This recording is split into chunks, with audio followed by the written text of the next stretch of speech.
Magandang umaga. Ako nga pala si Jet. Isa akong OFW dito sa Abu Dhabi. Dahil day off mo ngayong araw. Tara, samahan niyo ako magluto ng pusit. Feeling ko ang sarap-sarap itong ihawin. Lalo pag sa uling. Pero dahil dito tayo nangungupahan sa flat, sa building, subawon mag-ihaw dito na gamit ang ulig. No problem, dahil iihawin ko yan dito sa aking drilled pan. Niready ko na rin pala akong dadamitin. Naghiwan ako ng kamatis, luya, at sibuyas. Hinugasan ko na rin yung pusit.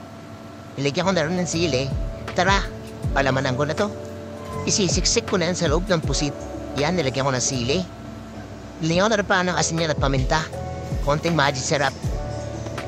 Para hindi matapon yung pinalaman ko sa loob, kailangan tayin natin yan ng toothpick. Diba? Namin yung solusyon. Babarit ko na rin sa foil yan.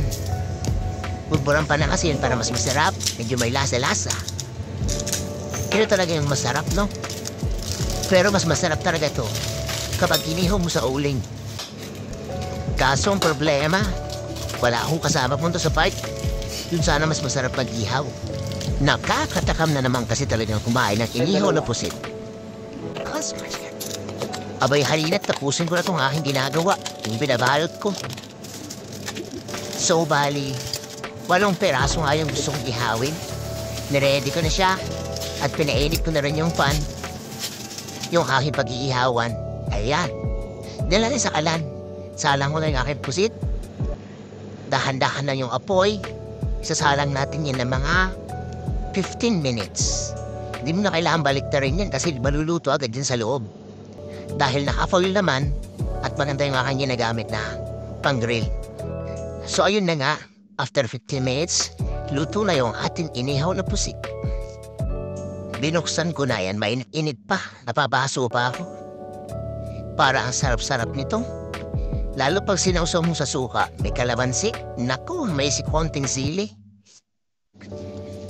Gupitin na natin yan para makita natin yung loob. Uy, para ang sarap-sarap talaga. In fairness, masarap talaga to Lalo pag sinausaw mo na. So ano pa nga bang inihintay natin? Tara at magdainan na. Maraming salamat sa panonood at suporta. God bless and peace out. See you sa next video. Thank you.